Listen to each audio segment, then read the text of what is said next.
Hi everyone, Module 6 is all about ethical and cultural considerations in research. These are not merely rules to follow, but important aspects of research design with implications for the worthiness and soundness of your research project. So let's begin with ethical considerations. The bottom line is, researchers have an ethical obligation to minimize the risks that research may pose to participants. And this is top priority. Ethics are not compromised for any other reason in research.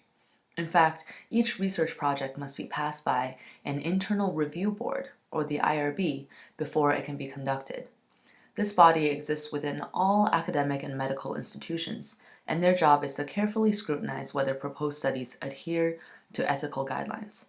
So let's get into some specifics of what these guidelines are. The three main principles in biomedical research ethics are beneficence, autonomy, also sometimes called respect for persons, and distributive justice. Every research study should be carefully designed with compliance to these principles. Not only do you, as a researcher, have an ethical obligation to adhere to these principles, research ethics committees such as the IRB will also require it before you can begin your study. Beneficence means to do good, and the unspoken part of non-maleficence, which goes along hand in hand, means to do no harm. Non-maleficence requires that careful steps be taken to minimize potential physical, psychological, financial, social, and other harms. And this includes identifying ahead of time what types of events would lead to the early termination of the study. Or in other words, what types of harmful events or adverse events would have to happen for the study for the researchers to say, no, this is not worth it, we need to finish and we need to stop the study. Any risks of harm should also be far outweighed by potential benefit, which includes contribution to scientific knowledge, but also should include specific benefit to the participants involved too, whenever possible. Autonomy means that participation in research should be completely voluntary. Not only should potential participants have the right to freely decide to participate or not, without coercion or threat, they should be able to do it with full understanding of what they're getting into. So each potential participant must be fully informed about the benefits and burdens of the study, the procedures involved, and the plans for how their data will be used. Respect for persons is a broader concept that goes along with autonomy. Its basic principle is to uphold dignity of persons, which means that study procedures should be minimally invasive, steps should be taken to protect privacy as much as possible, maintaining confidentiality, being transparent and truthful about the study project, justifying the necessity for the research study so that participants know they're not wasting their time, and etc., etc. Justice is, in this context, refers to distributive justice, which means that the benefits and burdens of research are equitable and that participants are never exploited. You may wonder how burdens and benefits can be equitably distributed among all participants if you, say, have an intervention study where one group will get the treatment and the other group will not, which by definition is how a randomized control trial goes.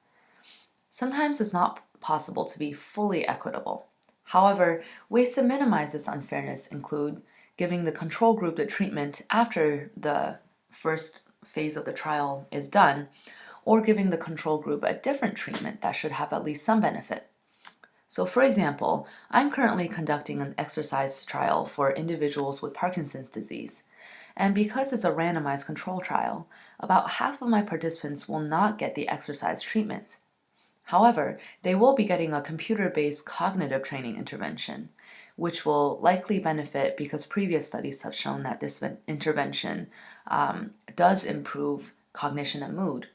But I am still able to test my hypotheses about exercise because I believe exercise will improve different symptoms than cognition or cognitive training will. This way, I am able to be as fair as possible to all of my participants while still testing the efficacy of an intervention. So getting into more specifics into how these principles are manifested, one of the guidelines is about incentives. Often, incentives are offered to recruit participants in the form of monetary reimbursement, access to assessment or treatment, or in other forms to encourage people to enroll in the study and to compensate participants for their time. Often, the incentive of being able to contribute to scientific knowledge is sufficiently rewarding for participants. At the same time, non-maleficence requires that we don't place undue burden on participants. So at the very least, there should be reimbursement for the costs of participating, like providing a parking pass, paying for medications, giving a modest hourly rate to compensate for lost time. However, you must be careful that the rewards offered are not so high or in a format that could impair an individual's ability to make an informed decision about risks of participation. For example, if the monetary reward is extremely high for a study that involves a very invasive procedure, individuals with less financial means may feel pressured to participate, even though they otherwise would deem the risk too high. To minimize coercion, be very, very transparent about what potential participants will and will not gain, including things like continued access to the experimental treatment after the trial ends. Will they have access to that? Will you ensure follow-up care? Also, don't put participants in a position where a figure of authority, such as their boss or the parole officer, are asking them to participate. Don't put them in a position where they could lose their access to healthcare unless they participate. Don't make them feel guilty if they don't participate.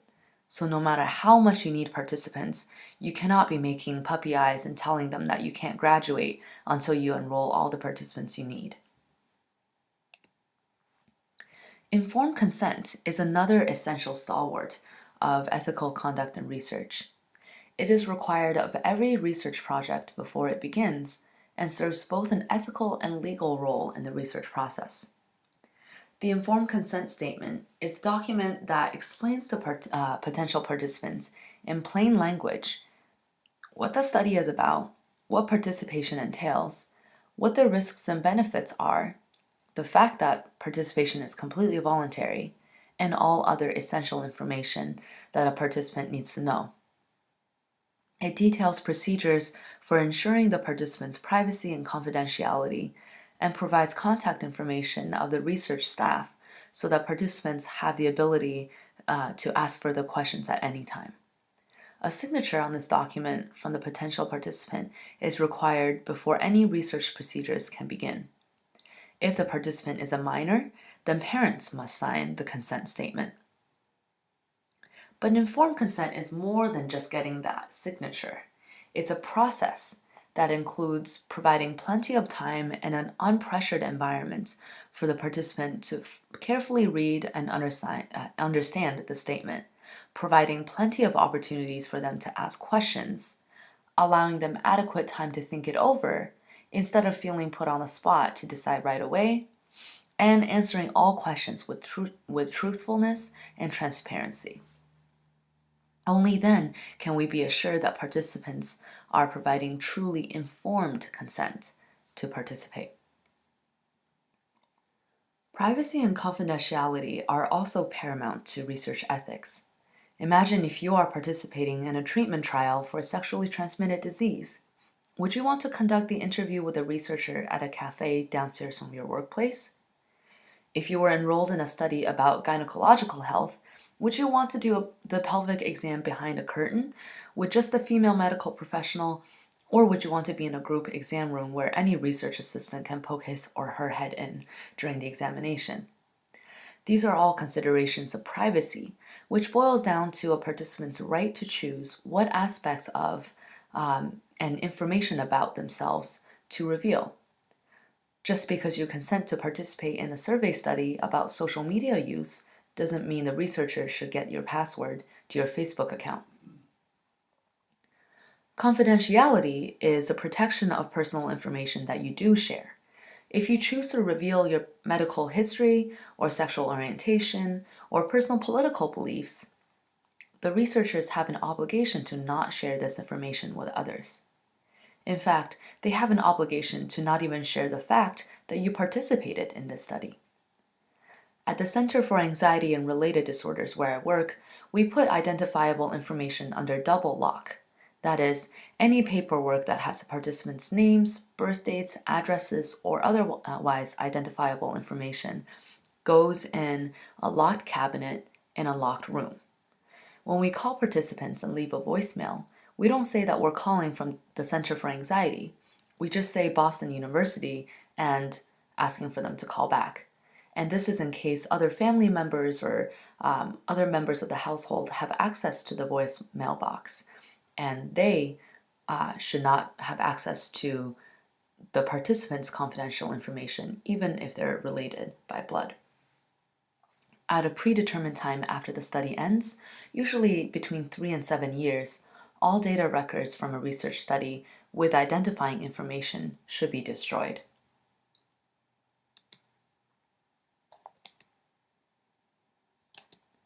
Sometimes it's not possible to maintain confidentiality if the participant discloses something that is against the law.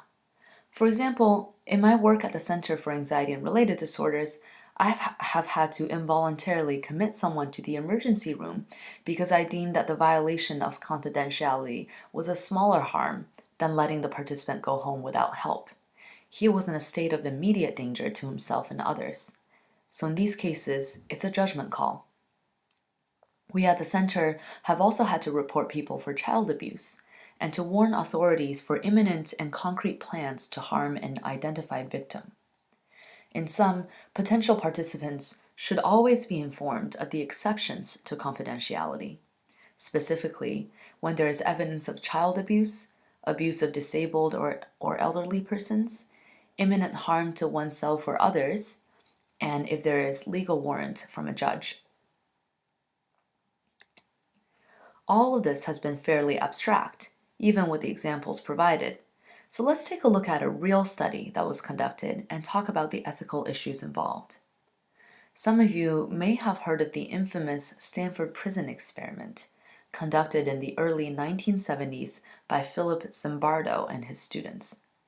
Read the research paper, which is provided right under this video, and/or watch the YouTube video about the experiment. Please be aware that the video includes very graphic, violent, and sexual content that is disturbing. It is not suitable for children. After reading and watching, discuss your thoughts in response to the discussion forum prompt.